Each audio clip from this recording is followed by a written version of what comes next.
Morning, everybody. Welcome. We're so glad you joined us for the 12th Annual Patient Safety Summit. I'm Patty Taylor. I'm the Director of Quality and Patient Safety at the Dallas-Fort Worth Hospital Council Foundation. Again, we're so excited to be here at the Hearst Conference Center. Hope everybody had an easy drive in. I know traffic is not fun most of the time, but we welcome you. We have a really exciting lineup of speakers for you today. Hopefully they will energize you and give you the initiative to keep doing the great work that we all do every day for our patients. At this time, I would like to introduce our Master of Ceremonies. This is Kristen Tesmer. She is the president of the Dallas-Fort Worth Hospital Council Research Education Foundation. That's a mouthful. She left her law practice in 1998 and went to JPS Health and Administration. She stayed there for 10 years, and then we were lucky enough to get her to be our president at the Dallas-Fort Worth Hospital Council Foundation. She's been with us for 12 and a half years now. I've had the pleasure of working for her and with her for 5.5 years. She's recently married, so the newlywed, we're so excited for her.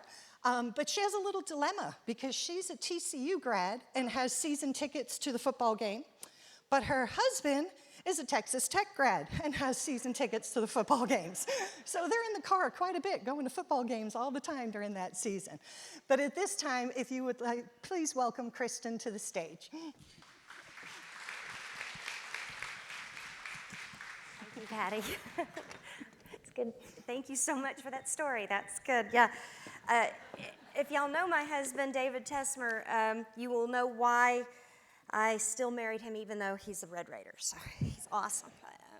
So my TCU friends, totally worth it. And thanks for being here today, everyone. I want to thank Patty. She writes the script and never thanks herself in the script. That's ridiculous. Everyone here knows Patty. Thank you for running our patient safety and quality initiatives for the foundation. Thank you for doing such a great job. Thank you for including everyone in our community and for welcoming them and building this program so that we are serving our patients better. So thank you to Patty. All right, first things first, we got some admin, then I got some thank yous, and then we'll get started with our first speaker who you are going to love, I know. Housekeeping. What is our Wi-Fi password? Go to Hearst CC, which is your network, and the password is lowercase Hearst, all lowercase, 1601. Hearst 1601. Share it with your friends who are late. We don't repeat it all the time. Okay, turn your cell phones to silent, please, please, please, please, and step outside if you must take or make a call. I know that sometimes when you get a phone call in these things, you think you're really quiet when you go, hang on just a second. You are not. Just keep it down on the down low if you got to get out of here. Bathrooms located right outside the ballroom on both sides of the ballroom. So not front, sides. Okay, so feel free to hit those as you need to. I love this. I have my requisite emergency procedures section next. By the way, we did have an event once where right at the end of the event, all of the fire alarms went off because some guy was working in the ceiling somewhere and actually started a fire at the Irving Convention Center. And so everything's going whoop, whoop, whoop, and you couldn't hear me at all. So you need to remember these detailed procedures just in case. The detailed procedure is, in the unlikely event of an emergency, please proceed out of the ballroom and exit the building. Thank you.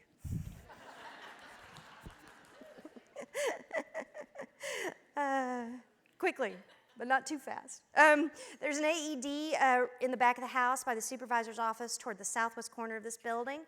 Many of you here are well qualified to resuscitate somebody. Let's not do that today if we don't need to, okay? Everybody feeling good? All right, good, good, good, thank you. But in case there is an AED. I'd like to go ahead and thank the Patient Safety Summit Committee. These wonderful individuals give their time and talent and efforts to us. I am listing them in alphabetical order, not in order of contribution, because it would be totally reordered. No, I'm kidding. I have no idea. That was it. Thank you to this list of people. Michelle Andrews, Denise Shireen, Donna Crimmins-Bunnell. I'd like to say something about Donna. Donna is not listed on the brochure because Donna is retired And we put a wonderful note that said happily retired by her name when we put through the brochure template.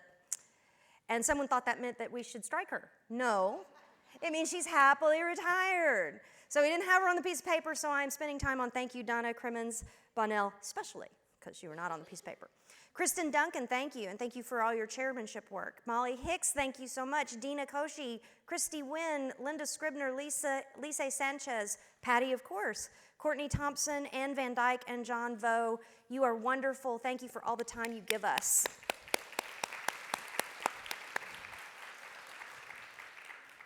Next, please visit our sponsor tables located in the hallway. They paid for this. They keep the costs low, and they want to sell you stuff and teach you stuff. So go out there, hang out with them a second. They're cool people. They're nice. In the bag you received at registration, you actually have a bingo card. You know, we do the bingo thing, so you can win stuff for going and hanging with your sponsors. Go do it for us. I'm going to go hang too. And when you visit a booth, make sure you're stamped, because, you know, that's how you win. If you have a stamp from all sponsors on your card after our 1:30 break today, so do it often and do it early. We want you to place that card with your name on it. Please put your name on it. Oh, it's so depressing when someone wins and their name's not on it. You never know what to do. In the box, which is at the registration table, we're going to do a drawing at the end of the day for door prizes. We're going to have autographed books by Rich Blooney and things like this, so you need to be here to win those, but put your thing in the box. There are a few sponsors that do not have tables, and they're marked as stamp spaces on your card. They're free spaces. That's our friends at Texas Health Resources, UT Southwestern Medical Center, and Methodist Health System. Thank you guys for your sponsorships as well. Our platinum sponsors are Methodist, Texas Health, and UT Southwestern. Most appreciative of that support. We also have the Joint Commission and Taproot. Thank you for your support. Very much appreciate it. Our gold sponsors are Hillrom and Verge. You guys rock. Thank you very much. And for our silver sponsors, we have a longer list. Here we go. Abbott Point of Care, Abilene Christian University, the American College of Healthcare Executives, go ACHE, the American Heart Association, Clorox Healthcare, Group 1 Services, Language Line Solutions, NextGate, R Water, Reclaim 611, Third Rock, and Wello. Let's give them a hand. Thank you so much. And our bag sponsor is Methodist Dallas Medical Center, with a printing sponsor, printing the brochures, Global Impressions. We thank you also for your contributions. Wonderful to have you. Thank you very much. Oh, we have some really, really wonderful posters out front. You probably had to wander through them. You may have been like, dang it, there's so many posters out here, I'm tripping, I need to get into the thing. That's on purpose. We want you to trip over them and actually look at them and ask questions and read them. There's a lot of things out there. We had 20 posters accepted this year that exemplify best practices in quality and performance improvement, risk, and safety for employees and patients. We're excited about that. The Dallas-Fort Worth Hospital Council recently became an approved C&E accreditation organization. I want to thank Michelle Andrews, our nurse planner, for doing all of the work to get this program approved for C&E's CPHQ, CPPS, ASHRM, CE credits, and the EIEIO credits. Very important. Very important.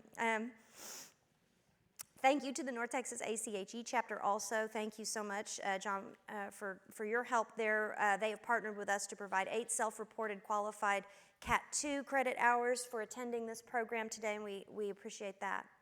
All CEs can be obtained by going to dfwhcfoundation.org/bout/event/patient safety summit and completing the evaluation. You'll have that in writing, so you don't have to write that down. After you complete the evaluation, please allow 2 to 3 weeks for us to get all the paperwork done, and you get your certificate. It'll come in the mail, so you'll have that. This information is all on that pink piece of paper. So I'm telling you it, but it's in your programs. So the pink piece of paper is the one you want to have, so you've got your link.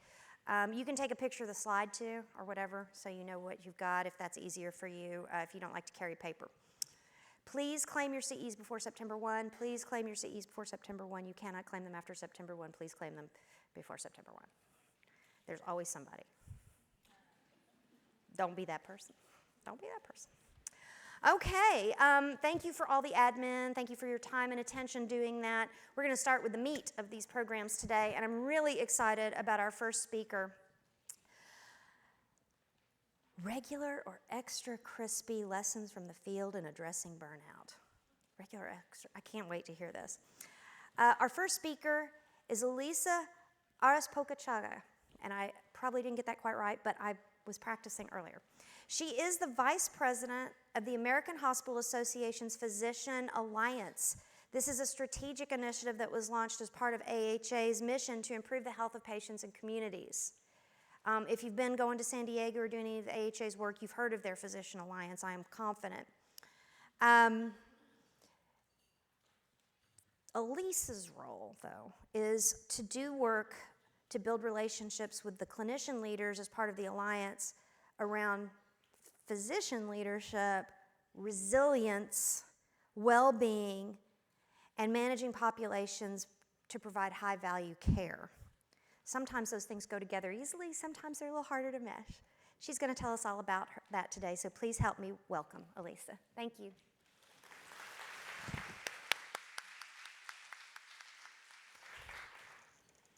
Thank you so much for being here. Appreciate it. All right, good morning.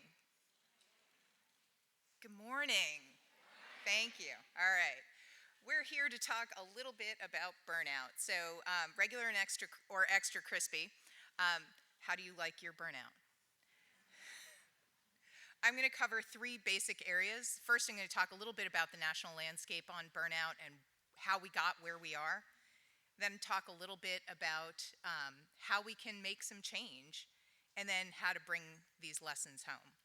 But first, I want to get a little bit of a sense of the room. Let's see if this works. There we go. How many folks feel like this at the end of the day? How many feel like this at the beginning of the day? Unfortunately, you can't run out and get a new phone every time you feel like this. I'm going to take you through a little survey. You don't have to raise your hands for this. We don't want to out any of the guilty here. But this is work that Brian Sexton at Duke has done, and this is how he measures burnout. And if you have not looked at his work, I urge you to Google him later, not now, and take a look at some of these things. So I just want you to think quietly to yourselves, in the past week, how many of you have skipped a meal? Eaten a poorly balanced meal, which I will define for you as if it came from a vending machine, it is poorly balanced by definition. If you picked it up while in your car, it's probably not very well balanced. Worked an entire shift without any breaks. This is also, at least for me, is the, wait, did I go to the bathroom today? I should probably check on that. Change personal or family plans because of work. Arrived home late from work, and if you need a definition of this, this is when your spouse or partner says you are late. Felt frustrated by technology. All right, and then this next one, I've argued with Brian, I don't think it's actually a thing you can do, but drank too much coffee. And the last one is, in the past week, have you slept less than 5 hours a night? And if you said silently to yourself, oh yeah, I do that a lot, you're not alone. About 40% of Americans sleep less than 5 hours a night, which means those folks are about twice as likely to die of heart disease, 1.7 times as likely to die of all causes, and have a lot of trouble being grown-ups all day long. All right. Now I'm going to have you do a little more of a active sharing of your burnout. So let's see how we're doing in this room. I'm going to invite everybody to stand up, and then when one of the phrases I put up applies to you, I want you to sit down. We'll just see where we end up and see how burned out we are in the room. This also counts as your exercise for the day. So this is the one where I get to sit down. You try to be everything to everyone. You get to the end of a hard day of work and you feel like you might not have made much of a difference. You feel like the work you're doing might not be recognized. You identify so strongly with your work that you lack a balance between work and personal life. And this one is my personal favorite. Your job varies between monotony and chaos.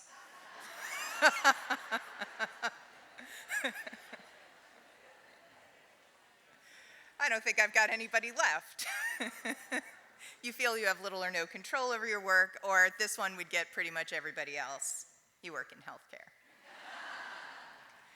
So thanks to Brian Sexton for those. This is a list that is very true for all of us. So if everyone who works in healthcare has potential to be burned out, it can't just be the people. I keep this slide in my talk because I don't know if you can see the date on there, but it's August 23rd, 2012. This is not a new phenomenon. It's also not a personal phenomenon. If 1 in 2 US physicians, and we can argue the numbers that are in the current survey, but if you're basically looking at half of the physicians, a third of the nurses in the most recent survey reporting symptoms of burnout, it's got to be something we're doing in the bigger system that's causing the problem and making things worse. And we know it's actually affecting the one thing that everybody in this room got into healthcare to do, which is to take care of patients. It's increasing errors, it's decreasing patient satisfaction, it's costing, and these numbers are actually a little old on turnover. The last study in the Annals of Internal Medicine is that turnover costs for physicians runs between 2.6 and 6.3 billion with a B dollars. And then the last statistic, though, is the one that's most telling to me, and that is that for those who work in healthcare, the people in this room, your healthcare costs are actually almost 10% higher. So you are actually sicker because you work in healthcare. And it's no surprise. The idea that your burnout not only affects you, affects your family, affects those around you, your friends, it also clearly affects your patients. The study at Stanford a few years ago indicated that when they correlated the physician burnout with patient recovery from elective surgery, they found that those that were the most burned out, their patients took up to 10 days longer to recover from those surgeries. So it's actually affecting the one thing that they most want to do, which is take care of patients. And part of that is the fact that they're spending more than almost half of their workday doing tasks in the EHR. And this particular study was with physicians, but it is very true. I'll have an example later with nurses and others, where half the time they spend in the EHR is on documentation, order entry, billing and coding, and system security. If you've ever, I'm sure you see it as much as I do, but my favorite thing is when I am traveling and every 20 minutes my computer reminds me that for security I need to log in again. And I need to go get my phone so I can do the 2-factor authentication to get back in. And if I were to add up every time I had to do that on an airplane or in a hotel room, I probably spend an hour a day doing that just to get back into the work I was doing. Now, this is a study that was done by the AMA looking at the amount of time that folks spend in the EHR. Again, this one's specifically to physicians, but that graph is hour of the day. So not surprisingly, the curve goes up around 7:30 in the morning, hits the peak, and goes round about to 6 o'clock in the evening. That's the solid line. That's weekdays. The part that I want you to notice is on the weekend, which is the dotted line, that spike right about 9 o'clock on Saturday and Sunday night, where clearly there are plenty of clinicians spending date night with the EHR. That can't be good. So how'd we get here? I mean, we came to care for people, right? And that is what we do, and we want to care for people, we want to help them, and we almost don't even realize the amount of things that we've built up on top of our caring for people we're swimming in this water that's almost toxic to us, and yet we don't even understand what's around us. So where did this come from? There are three big influences to addressing burnout. The first is personal resilience, your own ability to interact with the world and understand your reactions and deal with them. And I would argue that, for example, medical students come to medical school more resilient than their peers. They've actually studied this at Mayo, and they are in fact significantly more resilient than their peers. Nursing students, same thing. Somehow when they finish residency though, we've beat that out of them. But it's not just about personal resilience. That's important. I think it's absolutely something that needs to be addressed and needs to be part of resilience programs, but it's not the only factor. It's one of three. The second one is that clinical environment or health system factor. This is your day-to-day, where you practice, your usual environment. And that can be anything from the sort of gum on your shoe thing that you have to do, like logging in every 20 minutes when you're not in the building, to the bigger factors that affect how you get the resources you need to do your job, how schedules are set, how you make sure you have what you need to do the thing that's most important to you, which is provide safe care to your patients. And then the third area is around regulatory and cultural factors. So those are things as big as CMS and Joint Commission requirements that you may or may not agree are the right thing for your patients. That is the cultural expectations, the fact that, oh, I usually hold up my phone when I do this, but it's over there. I don't have any pockets. So the fact that I, could order things I need for my vacation next week while I was standing there waiting to be introduced means there's an expectation that healthcare has that same convenience, and we're not quite there yet.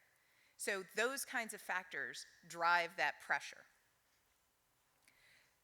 So my husband actually got to see me do part of this talk last week, and he yelled at me for using the term paradigm shift, because he's a scientist. So let's call it moving the goalposts. The bottom line is that healthcare is changing dramatically and quickly in some places, and dramatically and painfully slowly in other places. So while we have this idea that we're moving from an individual, episodic, treating the illness and volume-driven system to one where we're talking about wellness and community health and really going out into the community to help patients, each one of these factors is shifting at its own rate, on its own. So it's sort of, I feel like it's having like your both feet and both hands on 4 different skateboards going at 4 different speeds. And you're trying to stay somehow balanced. So it's no surprise that we're challenged. So when I got into healthcare, probably about 25 years ago now, this is what healthcare looked like. It was largely, there were the administrators who were over on this side, clinical folks over on this side, and the administration made sure that the organization ran effectively, efficiently, safely, and the clinical side really worried about the patient care and the management of the patient and moving them through the system. And we shared the same vision of caring for the patient and mission and goals. And sometimes there were good relationships and good communication between those two, but sometimes not so much. And I describe this as akin to 2 roommates living in a 2-bedroom, 2-bath apartment. You could hang out with each other or you could do your own thing. If you got along, great. If you didn't, not so much. We're in a studio apartment with 7 other people now. We have to work more closely together. Environmental pressures, all of those things I mentioned, are pushing us to work as a team. We are looking to provide care more effectively as a team. We need that trust. And all of these factors are basically making it very challenging for some to work together. And then add to that the black hole. Unfortunately, the promise has not exactly equaled the reality here. We took a system designed to make billing more effective and said, oh, this is going to help you get what you need for your patient care. Well, there's a lot of data in there, And I know there are places that are really good at getting some of that data out, but I'm not sure that we've quite gotten there. So now that you're all in a really great mood, that I've told you about all the things that are wrong, let's take a look. How do we fix it? How do we address what the challenges are and understand where the places are that we can fix it? I've outlined a whole bunch of pressures, but how do we address it within healthcare?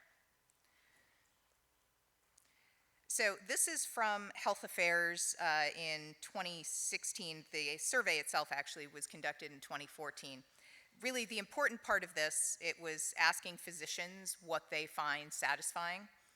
So when I was a college student and I had colleagues and friends who were going into medical school, these were all the reasons they were thinking about going to medical school.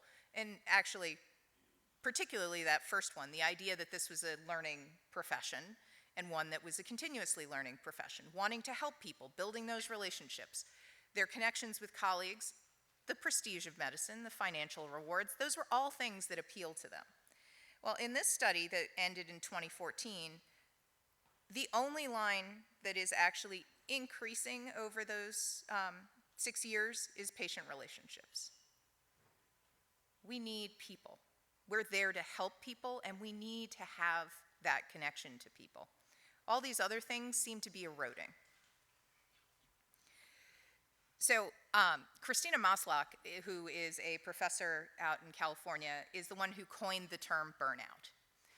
It was a paper in 1980. She wasn't actually talking about healthcare. She was talking about social services organizations, but very quickly realized that healthcare had a lot of the same factors. And in a paper she did more recently, I believe it's 2001, she really outlined what those domains are that correlate to burnout. Now, while all 6 of these are very important, the amount of workload, either too much or the kind, like, for example, entering data into an electronic record, the most important ones on here to me and from the research I've done are around control, which, let me be clear, control is not this is my stuff and you can't play with my stuff. Control is I have what I need to take care of my patients. I am able to go in and get my patients what they need and send them on their way and help them. I have everything I need to be able to do that effectively and efficiently, and I'm not doing a lot of other things that I don't see have value. And that is one of the biggest drivers, one of the biggest frustrations. The other one I would point out, well, again, as I said, all of them are very important. The other one that I hear more and more is community. Now, you can argue whether social media has made us less social and whether we're the loneliest generation or not, but the lack of community and the ability to support each other in what is an inherently traumatic profession is a challenge. So this article came out earlier this year, was about a program, and there are a number of these around the country, and I'll have a couple of examples later, where organizations are specifically creating meals for clinicians to come together and talk with each other, not about work, and get to know each other and just have a chance to share. And there's a quote in this article from one of the clinicians who was there, a physician in her 40s, who says, "I've been practicing for 15 years, and I've never felt more connected to my colleagues than I do at this moment. I came here today ready to leave medicine, and yet I found my people." So obviously, going out to dinner is not going to fix burnout. It's not going to fix everything. But sometimes having a group of colleagues you can share with is the thing that's going to make a difference. I have a good friend who's a radiologist who talks about how when he entered practice, he would have his surgical colleagues come down to the reading room and review cases with him, and they would debate things and talk about their plan, and he would contribute. And now he sits in his office and he types his report and he emails it, and sometimes he gets an email back, and if he knows the surgeon, he might get a phone call, but that's about 1/10 the time. And so that community where he got intellectual stimulation, or that community where they were able to share their challenges, has eroded. Now, I don't think there's anybody in healthcare who's afraid of hard work. And it's usually not the number of hours that someone is working. It's about meaning, accomplishment, and being able to do what you want to do for your patients, being able to have those resources at hand to do what you need to do. Now, I also want to talk about another issue that I think is contributing to burnout, and that's busyness. So, show of hands, how many talk about, in the last couple of days even, have said, oh, I'd love to do that, but I'm really busy, or things are going on, it's really busy here today, and yeah, right? I'm busy. And we wear busyness as a people, as a society, as a little bit of a badge of honor. I know when I get home at the end of the day, usually my first question to my husband is, what did you do today? And, we talk about the things we did, the accomplishments. What's funny is 100 years ago, the way that especially the very wealthy showed their wealth and their accomplishments was to emphasize their leisure time, to emphasize how they were able to, go and their summer homes and, what they did to relax. So it's interesting that that shift has really moved to being busy. The problem with being busy, not that it's bad to be busy. I, for one, think I'd probably go nuts if I didn't have a lot to do. I like to be busy. Is that we sort of have drifted into this sustained moment of hecticness, where our ability to focus on anything really narrows to concentrating, only being able to do those things that are quick, that give us a check mark that we can accomplish. So whether it's last night when I got here and I was, going to run through my presentation, I was like, oh, but I should iron my dress first. And I should hang this up, and I should take care of this, and I should make sure that that's all done, because those were all sorts of check marks I could get along the way.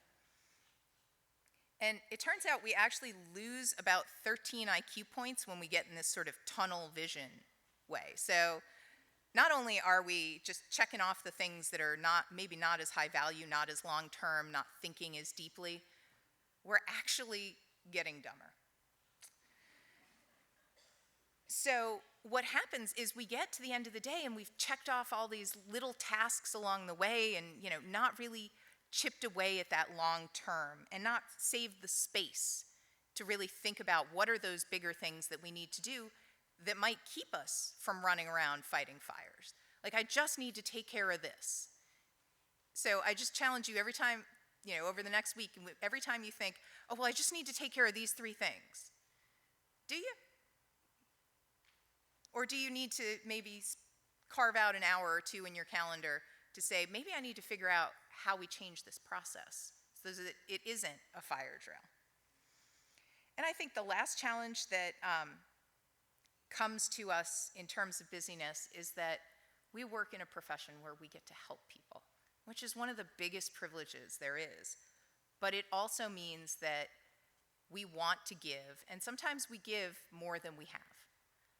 So we get to that point where we are so committed to the mission that we end up giving more than we have, and then when you no longer have any more to give, and yet more people are asking for things, what ends up coming out may not be what you want to give. It may just be a little too much. So the last thing I want to mention in terms of getting upstream, obviously we all have heard culture eats strategy for lunch, right? I am a good child of the 70s. I am still afraid of swimming in the ocean, thanks to that movie. But lurking in the deep water, there is this idea of infrastructure, and it will eat your culture, it will eat up your strategy, it will destroy everything it comes across. If it is not easy to do the thing that will help people, it's not easy to do the right thing, your culture, your strategy won't be able to stand up to it. So if every time you have to do an action, it requires 3 extra steps, people are, with the best of intentions, are going to do it for a week, 2 weeks, 3 weeks, and then it's going to fall off. The same way that, it's hard to stick to your diet when there's, a muffin sitting right there on the breakfast buffet. Well, that's the thing, is unless you make it easy to do the right thing, it's going to be hard for people to sustain. So how do we fix it? There's not one solution. There's not 12 solutions. There's probably not even 500 solutions. I understand there are about 400 people in this room. There are probably 400 solutions in this room that are going to address burnout. The issue with addressing burnout, it is that it is both a cultural issue, so it's not going to be easy or fast to fix, and it also has some very technical pieces to it. So those things are going to feel easy to fix, but the culture around it is going to take more work, and it's going to take local solutions that address the needs of that specific unit or department. So I'm going to take you through some examples of what some organizations did. These aren't best practices in the same sort of quality improvement way that if you do this series of things, it's probably you're going to get the same sets of results, and you might not need to do a lot of adaptation to get it to work in your organization. I want you to think of these as places to generate ideas of things that you can think about doing in your organization, but adapting them to your culture. So at HCA, obviously, very large system. Almost 10 years ago now, they started this effort. They had 3 different EHRs, which actually isn't that many for 178 hospitals. My doctor's office, which is in a hospital, in the building next door to my hospital, doesn't have the same EHR, so it doesn't strike me as that many. But they had a huge variation in documentation, and the number 2 pain point on their survey of nurses was the burden of clinical documentation. So they decided to bring together a council of 14 of their regional chief nursing officers to figure out what they could do. Now, what they did was develop a new nursing clinical documentation protocol, but how they did it, I think, is more important. The first thing they did was they spent the first year piloting it in 11 hospitals. And in those 11 hospitals, so less than a tenth of their hospitals, they spent a good few months beforehand socializing the idea, providing education, helping people understand why this new protocol, one more thing that the nurses had to do, was actually going to be helpful. They went to the nurses and asked them and tested their ideas of where are these things actually helpful, where are the things not helpful, and then they changed it based on that feedback. They started small, and then they got some success. And as they got that success, other hospitals would hear about it, other units would hear about it, and they'd say, "Can we try that?" And that was the way they were able to spread it more effectively. What specifically did they do? They took out clinically irrelevant data from what the nurses had to document. They figured out a way to automate vital signs, so they weren't spending 45 minutes going through, writing them down on a piece of paper, and then going back to the computer and typing them in. They pulled data directly from the emergency department into the intake screen where they could. And they moved a lot of the performance improvement data into a background system so that it wasn't running, in the way when nurses were trying to get to where they needed to go to input data. Now, they obviously monitored this very closely to make sure that there was no regulatory issues with what they did. But in the end, they saved 1 hour per 12-hour shift of time that was spent documenting. I mean, one of the things that they took out, for example, was documenting personal belongings, which is not something that makes a lot of sense for the nurse to be doing. So with that, they were able to just save a huge amount of time and increase their nursing satisfaction dramatically. Very different example is at Avera Health. Now, this is an integrated health system, mostly rural, in the upper Midwest. And their chief medical officer reached out actually to their employee assistance program director and said, I know that we have some resources for folks around burnout.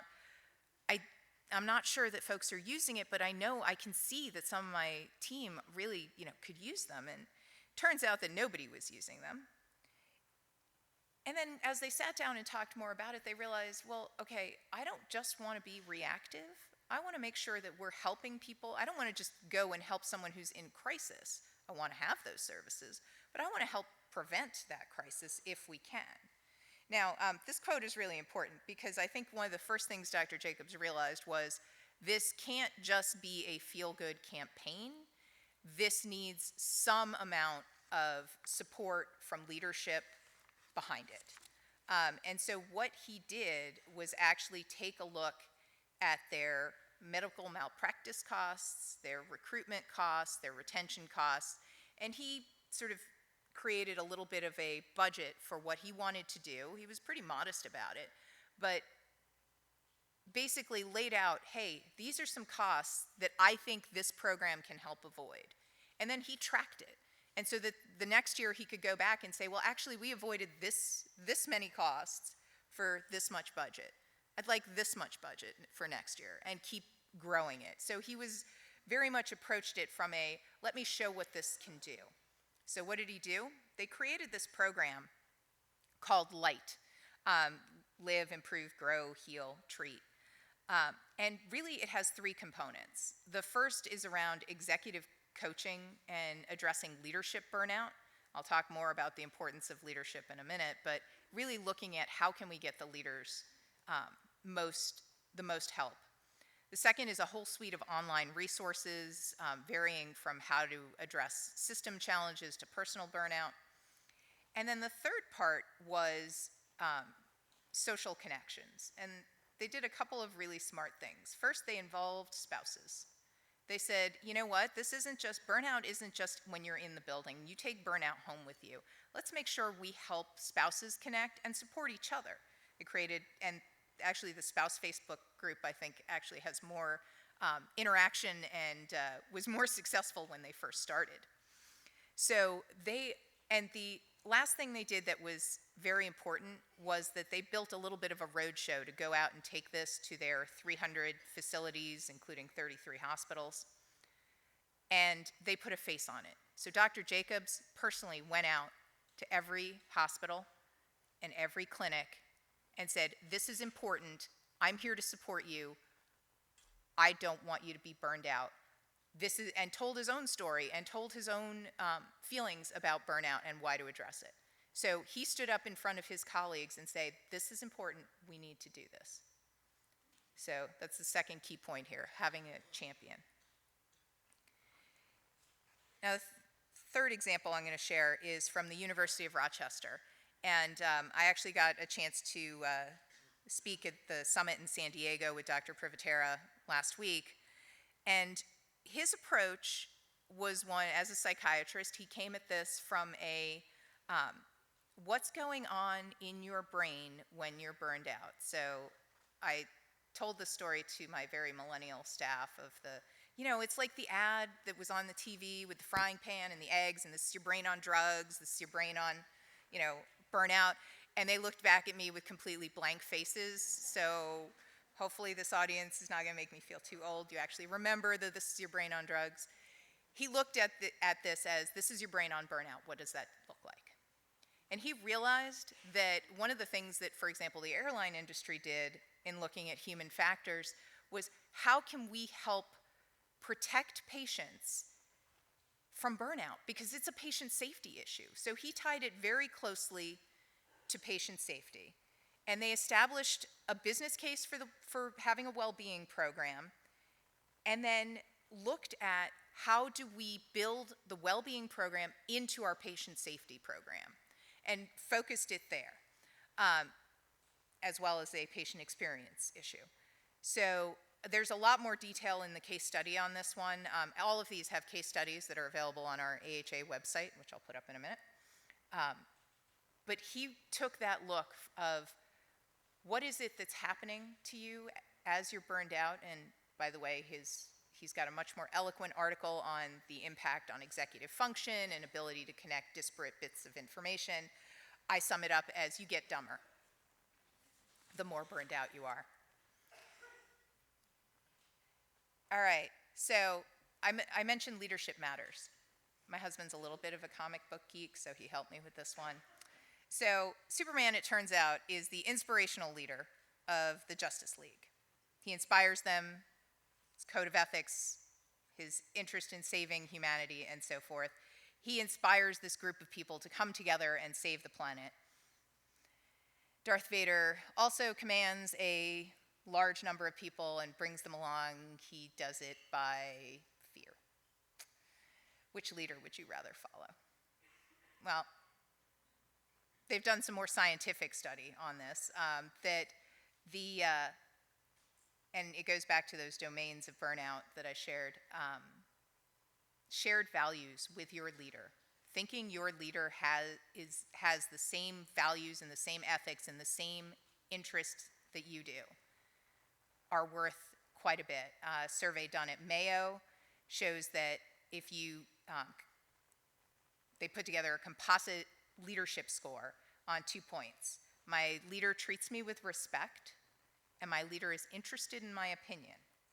And for every 1 point that went up for the leader in those numbers, their team's burnout went down and their satisfaction went up. Burnout went down about 4%, satisfaction up about 10%.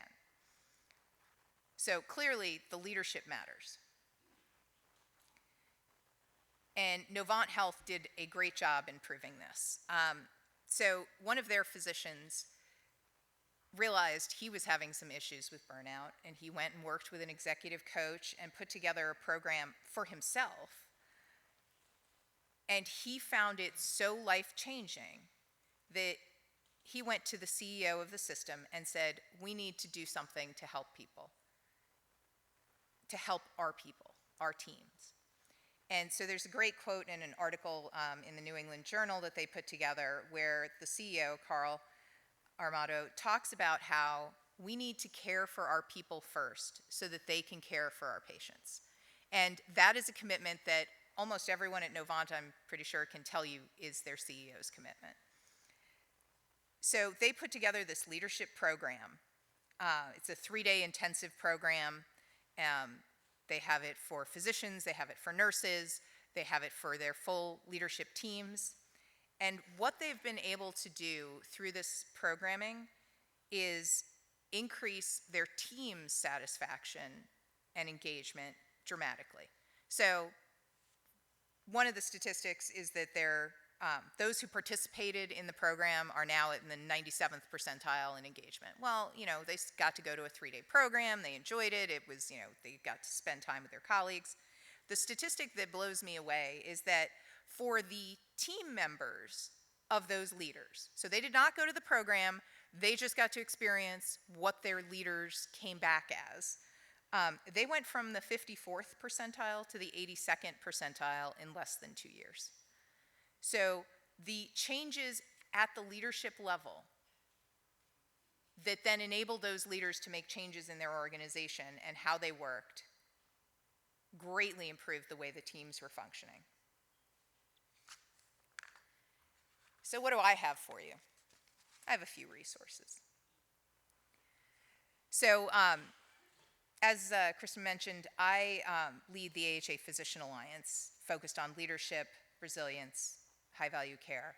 Be Well is very specifically in the middle there because I don't think anyone would say you could lead others or care for others unless you yourself are well. All of the resources I'm about to talk about and all of the ones I've mentioned thus far are all available at aha.org/physicians. So if you don't remember any other URL on your way out the door, hopefully you'll remember that one. So what are some of the resources we have available? I've collected a number of studies and case examples and tools that you can use that are in the Knowledge Hub, which is on the website. There are a number of podcasts and webinars. This is more informational things. In terms of that regulatory and cultural influence, AHA is working on really addressing the regulatory burden. I'm sure many of you saw this report. It came out about a year ago. But this is something we battle every day. We are spending, as a field, $39 billion on regulatory requirements. That means, let me make it more personal.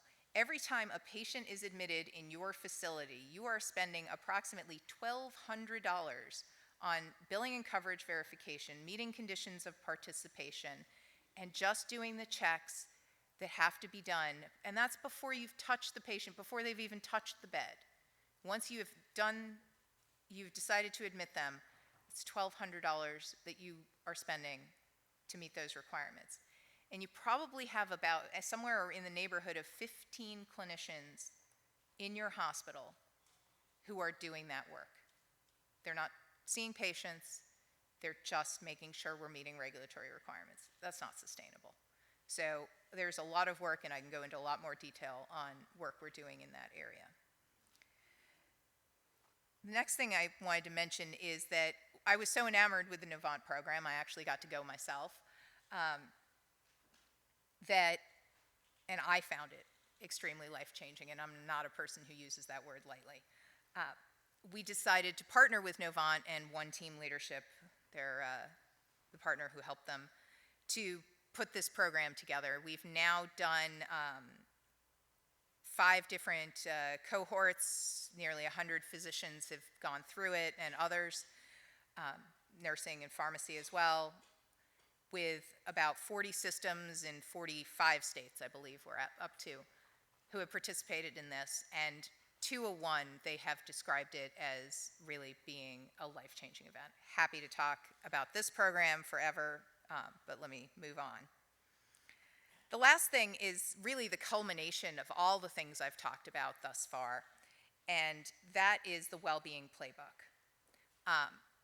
As I said, this is something that has to be done top down, bottom up. You need leadership support, but you need to talk to the front line. You need to talk to people to understand where the challenges are. And this doesn't give you a set of solutions. It gives you a set of ideas to help figure out what your local solutions are. Now, you're all quality and patient safety folks, so you'll recognize the tail end of this as being a PDSA cycle. But first, you need that leadership support. You need to create that infrastructure. You need to talk to the team. I can't emphasize this enough. Talk to the team and then do something. You can't just ask the team, what do you want, what do you need, and then not do anything with it. That's worse than not asking them at all. You absolutely need to measure it. You all know this. But then it's find an intervention, find a thing that's going to help in this unit. Try it out, evaluate it, iterate, next thing. You guys do this better than I do.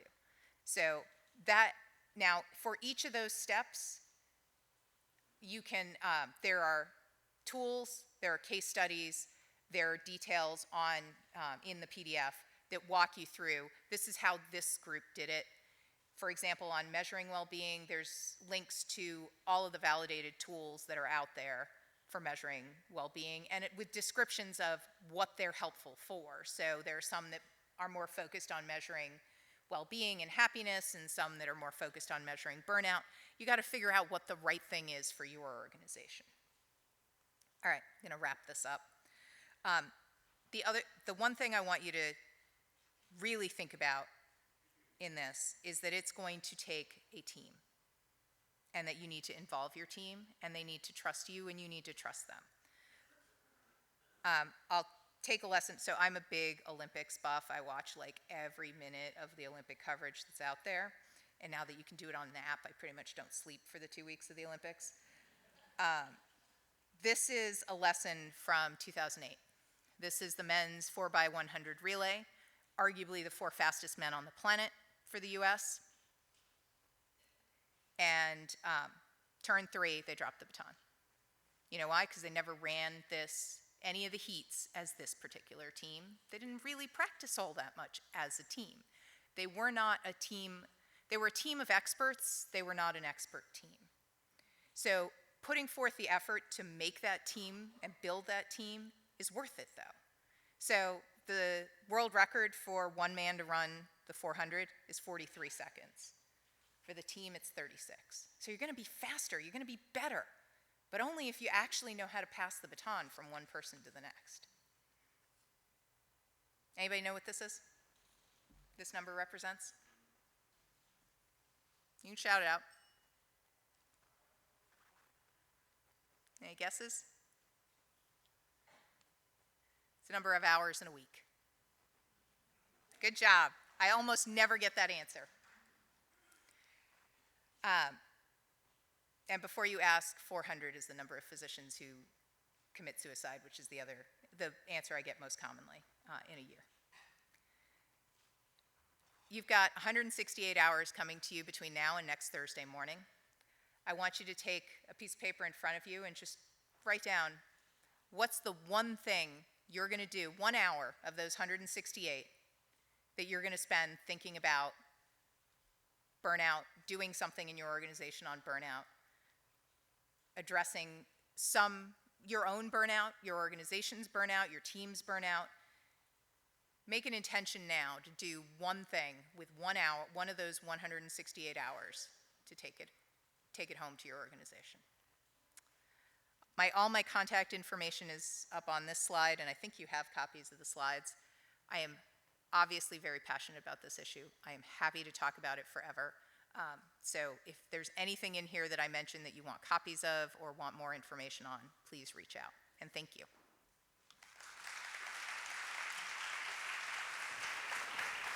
Thank you, Elisa. That was excellent. Appreciate it.